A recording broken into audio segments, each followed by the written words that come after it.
25 years, ladies and gentlemen. It's been 25 years since Doom was released. You know, for me, it's one of those things where it's utterly astounding that a game such as this has endured for that entire 25 years. At no time has Doom not been popular.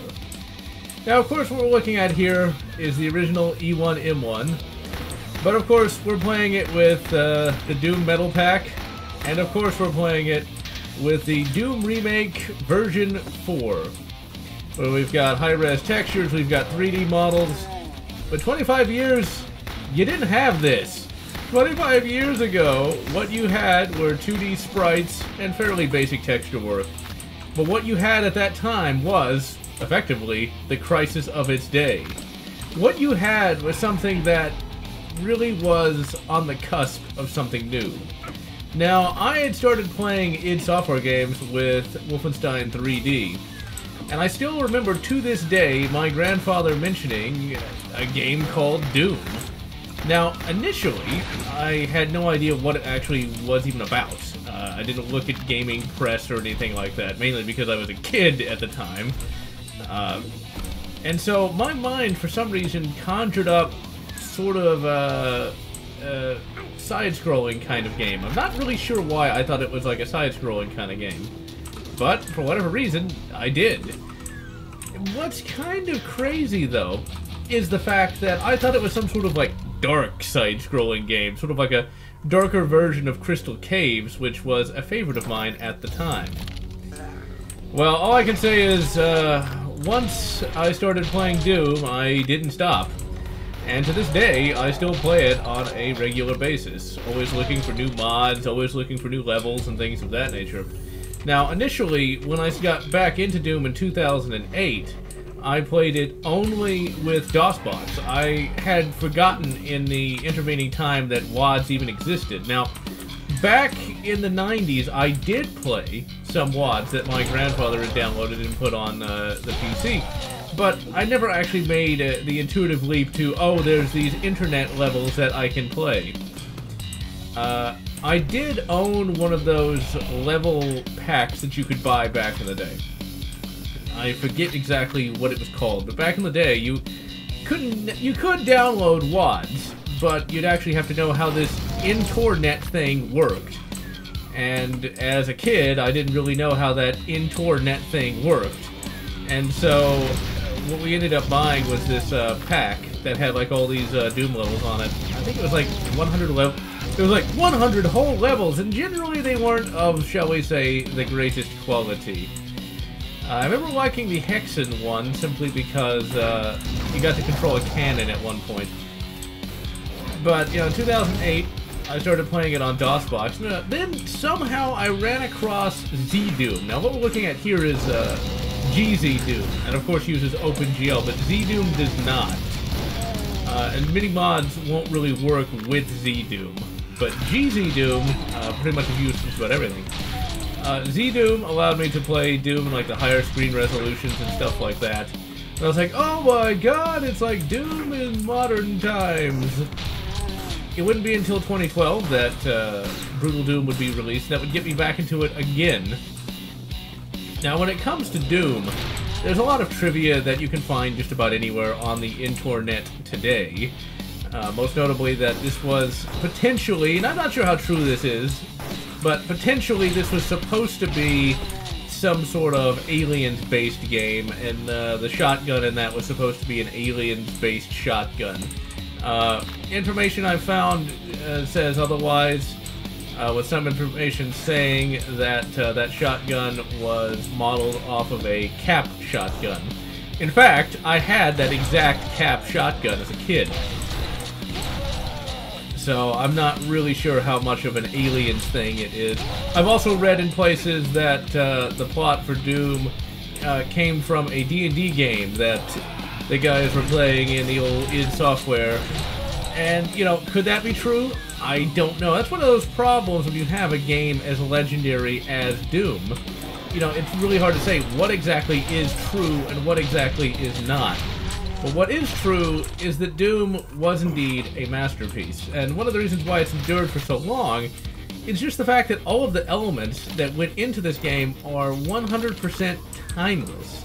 When you look at this, like, the levels are a bit simple, but look at how much fun that I'm actually having. I mean, this is a game that you can kind of just turn your brain off and just shoot things, and that was the whole idea behind Doom. It was supposed to tickle your id, and that's why you have id Software. The music for this game also really is it's really probably, if not in the top 5.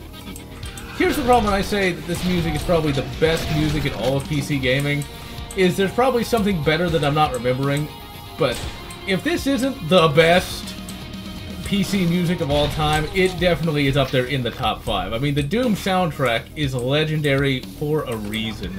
And I still listen to the Doom soundtrack, if not on a daily basis when I'm working out, it's at least every other day.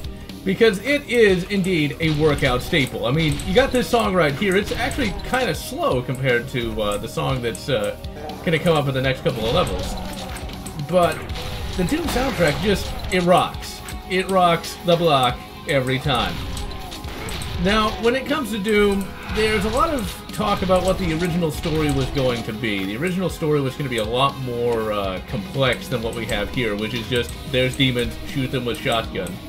And, you know, some people were saying that, well, you know, having a story in a video game like this is having, like, plot in a pornographic film. The problem I have with that is, you could have had a really advanced story in Doom, but this is where I'm a big fan of story. My favorite genre is not actually the FPS genre, it's the RPG genre.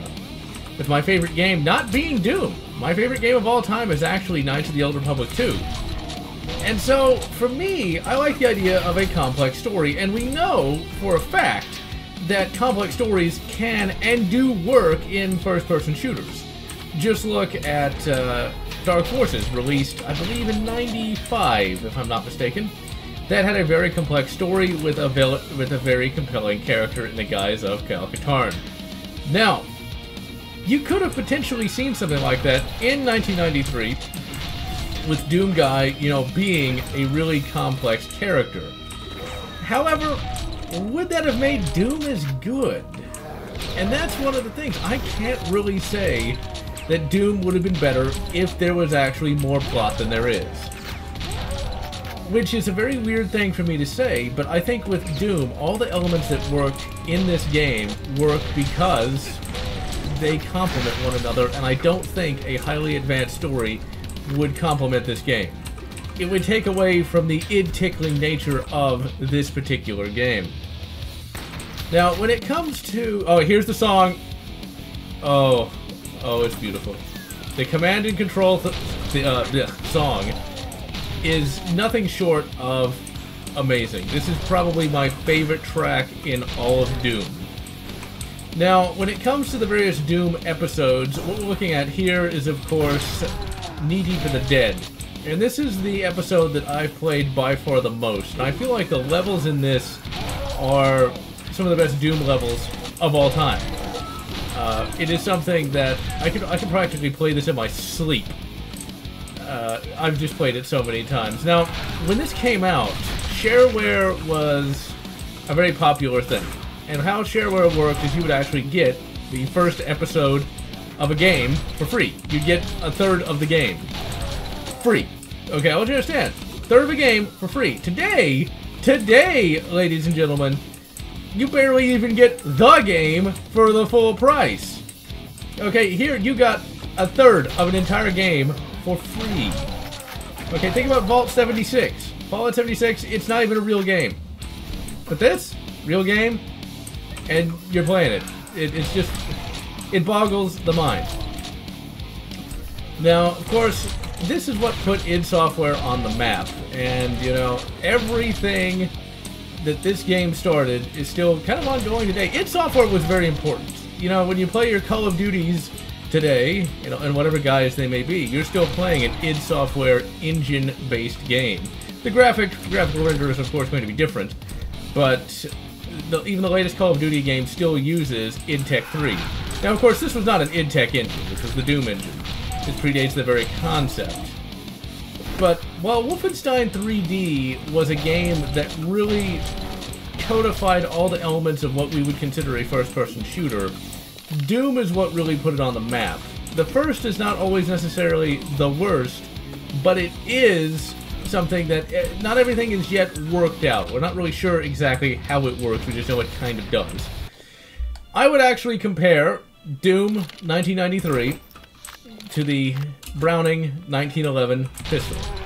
The Browning 1911 pistol is still going strong today in 2018, despite being released way back in 1911.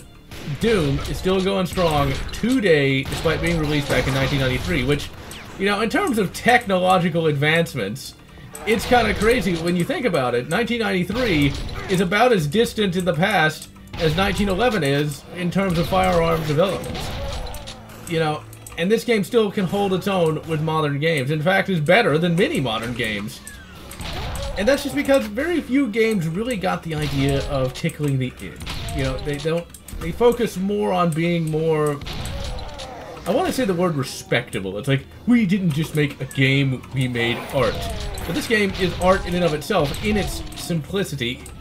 The guys behind id Software really hit something that I don't think has really been replicated since.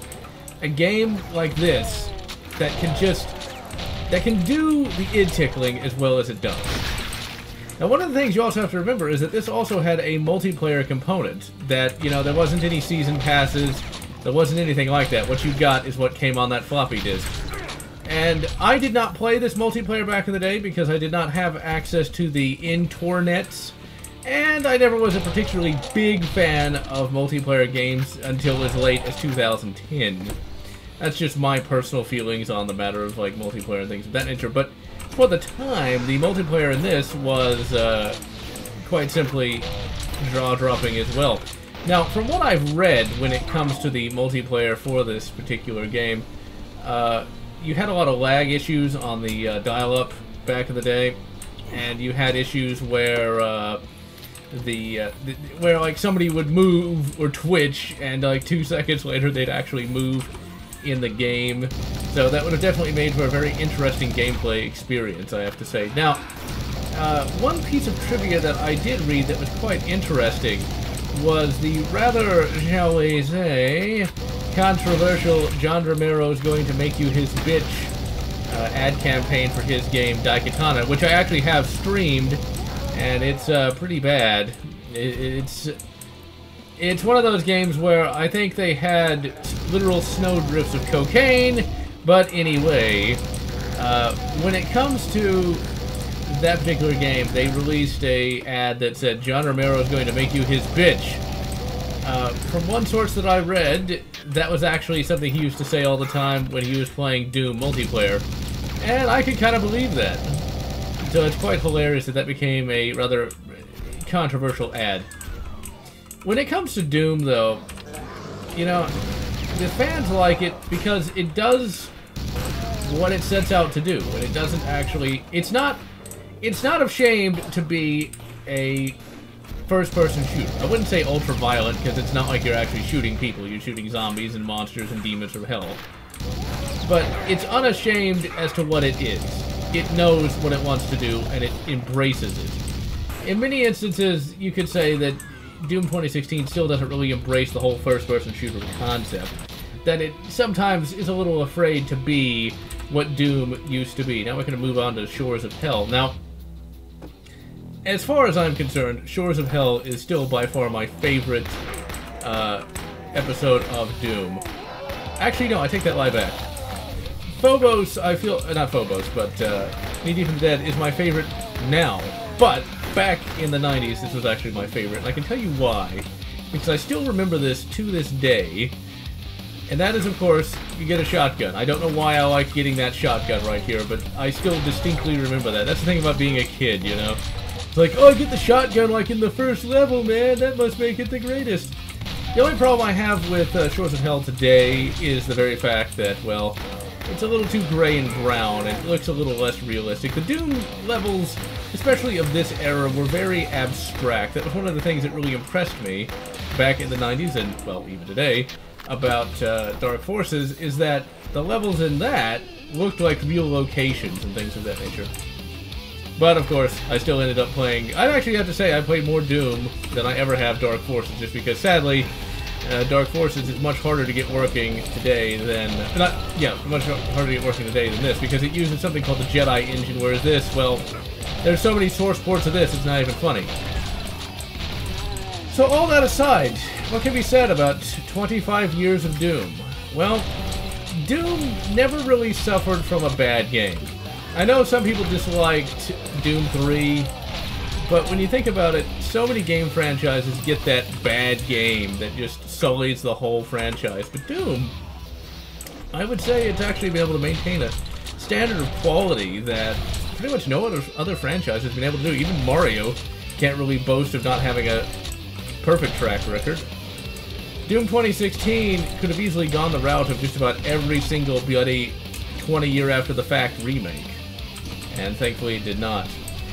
One of the reasons why Doom has been able to stand the test of time for as long as it has is simply because you can make so many mods for it. I mean, look at what we're playing right now. You know, something like this, you know, would have been the fever dream of a madman back in 1993, but here we have really high-level graphics, we have high-level music. It's just... this is still running, you know, the Doom engine. This is still running... This is still the original Doom levels, but you've got a new coat of paint, and as you can see, even with a new coat of paint, we're still running the original Doom gameplay, and the original Doom gameplay still works absolutely amazingly. For me, Doom was the Mario equivalent on the PC. This was the so-called killer app, as was coined, I think, in the late 90s, early 2000s. This is what got people to start really getting into PC gaming. PC gaming at one time was a very niche sort of thing. It was something that only the smart people did, and since I was a smart people, I was an early adopter. This is where it started really...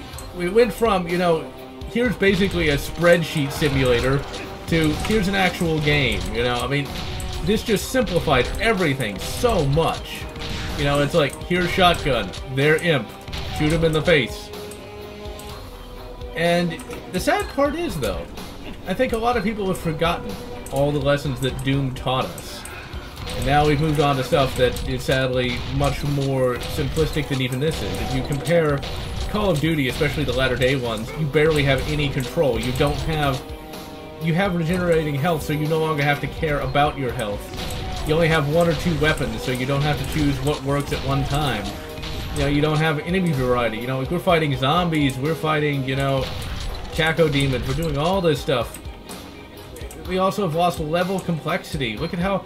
This is a game from 1993, but look at how complex these levels are. I'm not just going down one single corridor. It's a sad fact that gaming today just isn't as good in many instances, even as it was in 1993. It's not even a matter of nostalgia. I mean, you look at this game and you see a game. This is a game that, it's not like, oh, it's one of those old fogey kind of games. So this looks and plays like any game you can get, actually plays better than any game you can get today. And that's one of the things about Doom. I mean, you can tell a game has the ability to stand the test of time, and I missed that jump. I'm going to blame me talking about how great Doom is on that. It's like, there's a lot of classic games, and sadly I have to say the Ultima series is one of them, where when you play it, you almost have to have a manual open on the other side of the bloody screen. Whereas here, you know, you can jump right in and play, and immediately grasp everything you have to do. I think that is, once again, an example of these guys at id knew what they were doing. And it's sad to say that id Software is, well, gone. All we have is the name, like with so many other things. You know, this was an example of a game that was created to be a game. It wasn't created to generate millions upon millions of dollars. It wasn't created to generate the hypes. This was something that, like, well, what are we going to do next? And this was it. This was a combined effort of a wide variety of disparate individuals who came together, who lent their various talents, and who created something that I don't think will ever really be equaled in the modern era. What other game can you say is still being played almost religiously by a wide variety of people, you know, 25 years after it was released? Just about everyone knows what Doom is. What's really kind of funny is, if you told somebody, or asked somebody, what's Halo? Some people will probably not even get what that is. They won't have a clue what you're talking about. But I've actually talked to people who don't play games, who know nothing about the video games, and I go like, oh, have you ever played Doom? And it's like, oh yeah, I've heard of it, but I don't think I ever played it. They know what you're talking about the second you say the name, Doom. This right here is indeed one of the greatest games of all time. This right here is a game that, as I've often said in every video, this is a game that in the year 2186, people are going to be playing in their holodecks on their holographic x86 computers. This is a game that, after we've already evolved into some sort of energy being, you're going to create, you know, like a planet, a computer, a room, and you're going to play Doom. Because even in the year 8 million, people still want to play that id-tickling experience that is Doom. And I am, of course, GeneralLotz. I'm going to wish you good Doom for another 25 years. If you enjoyed this video, please consider subscribing, and if you can, please consider supporting me on Patreon so that I can continue bringing you this awesome content.